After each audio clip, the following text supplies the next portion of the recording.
Assalamualaikum everyone, welcome back to my channel. My name is Shagufta Shahbaz Ahmed. Please subscribe my channel और bell icon को ज़रूर press करिए ताकि नई आने वाली वीडियो का नोटिफिकेशन आपको फ़ौरन मिल सके। बिस्मिल्लाहिर्रहमानिर्रहीम। अस्सलाम वालेकुम स्टूडेंट्स। आज के लेसन में हम पास्ट इंडेफिनिट टेंस या पास्ट सिंपल टेंस की फॉर्मेशन की प्रैक्टिस के साथ साथ प्रोनाउंस की ट्रांसलेशन के कुछ बहुत इंपॉर्टेंट पॉइंट्स या टिप्स भी सीखेंगे।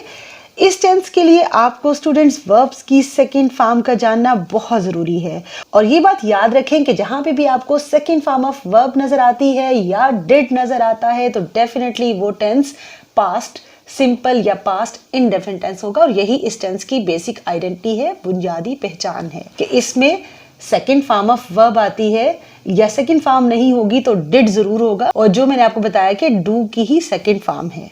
स्टूडेंट्स, बेहतर है कि आप 5000 फॉर्म्स ऑफ वर्ब्स की एक बुक खरीद लें जिसमें आपको 3 फॉर्म्स ऑफ वर्ब्स के साथ उनकी ट्रांसलेशन भी मिलेगी, मगर ये होगा एडवांस लेवल की प्रैक्टिस के लिए। अगर आप अभी बेसिक प्रैक्टिस कर रहे हैं तो आप किसी भी इंग्लिश ग्रामर की बुक से रोजमर्रा इस्तेमाल होने वाले वर्ब्स की 3 फॉर्म्स याद कर लें या लिख लें ताकि आप बेसिक प्रैक्टिस कर सकें। फॉर्म्स ऑफ वर्ब्स पे मेरी ऑलरेडी अपलोडेड वीडियो को भी आपने जरूर देखना है, उससे भी आपको बहुत हेल्प मिलेगी। स्टूडेंट्स, पास्ट सिंपल या इंडेफिनिट टेंस फेल माजी मुतलक आप माजी में हुए किसी काम को या किसी रूटीन वर्क या हैबिट को बताने के लिए इस्तेमाल करते हैं और उसकी फॉर्मेशन बहुत ही ज़्यादा आसान है।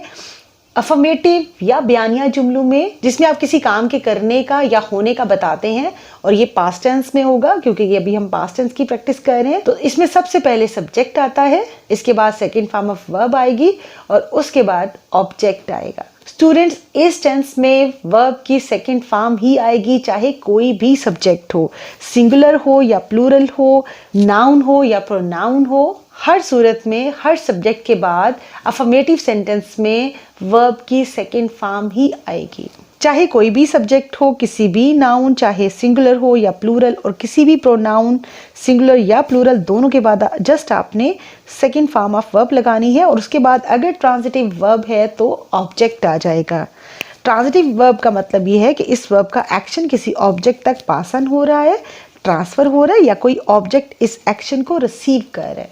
स्टूडेंट्स, एग्जाम्पल में फर्स्ट सेंटेंस है आई एट बर्गर। इसमें सबसे पहले सब्जेक्ट के तौर पे आई है जो कि फर्स्ट पर्सन सिंगुलर प्रोनाउन है, इसके बाद ईट की सेकंड फॉर्म एट है और उसके बाद ऑब्जेक्ट है बर्गर। आई एट बर्गर, मैंने बर्गर खाया। जैसे आपने प्रेजेंट सिंपल या प्रेजेंट इंडेफिनिट टेंस में पढ़ा था, आई ईट बर्गर, मैं बर्गर खाती हूँ या मैं बर्गर खाता हूँ, और यही बात हम पास्ट में अगर करेंगे तो आई एट बर्गर, मैंने बर्गर खाया।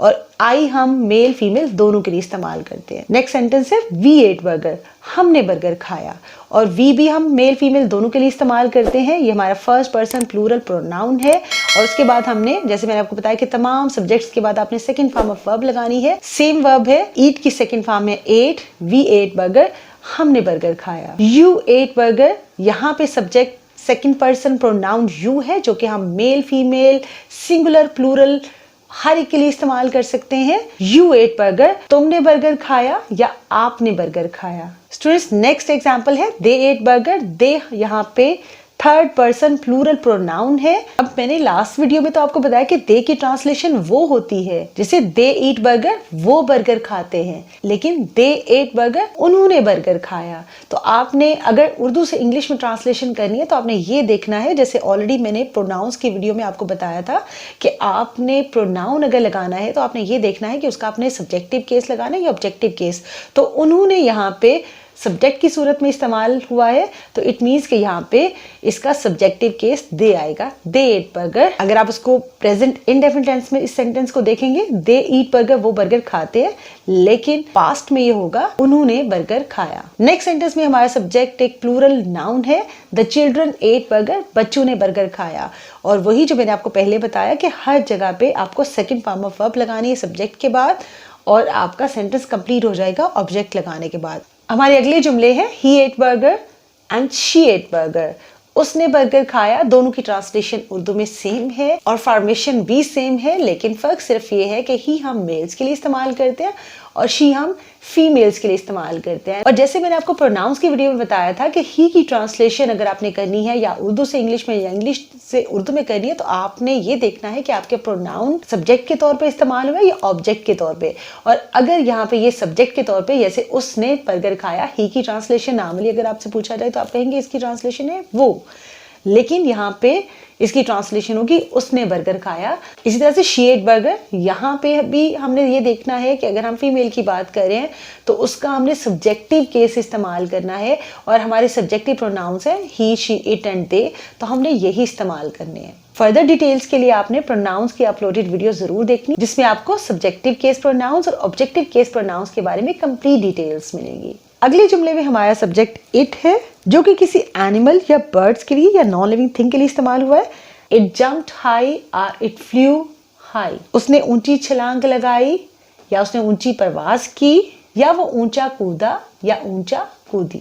अब यहाँ पे इट किसी परिंदे या पतंग के लिए भी इस्तेमाल हो सकता है। उसने ऊंची परवाज की, उसने ऊंची उड़ान भरी या वो ऊंचा उड़ा या ऊंचा उड़ी। अगले जुमले में सब्जेक्ट के तौर पे एक सिंगुलर नाउन है, द चाइल्ड एट बर्गर, बच्चे ने बर्गर खाया। और जैसे कि मैंने आपको बताया कि पास्ट इंडेफिनिट टेंस में आपने तमाम तरह के सब्जेक्ट के साथ अफर्मेटिव सेंटेंस में सेकेंड फॉर्म ऑफ वर्ब ही लगानी है, तो यहाँ पे भी सेम फॉर्मेशन है, सब्जेक्ट है, उसके बाद सेकेंड फॉर्म ऑफ वर्ब है और एंड में हमने ऑब्जेक्ट लगाया है, बच्चे ने बर्गर खाया। एंड लेट्स स्पीच स्टूडेंट्स के अफर्मेटिव सेंटेंस में यानी पास्ट सिंपल या पास्ट इंडेफिनिट टेंस के अफर्मेटिव सेंटेंस में बयानिया जुमला बनाने के लिए आप माजी में हुई किसी काम का जिक्र करते हैं या उस बात को बताते हैं जो आप आदतन करते रहे हैं। स्टूडेंट्स, ये बात आपने याद रखनी है कि सेकंड फॉर्म ऑफ वर्ब आपने सिर्फ और सिर्फ पास्ट सिंपल टेंस के अफर्मेटिव सेंटेंसेस या बयानिया जुमले बनाने के लिए ही लगानी है।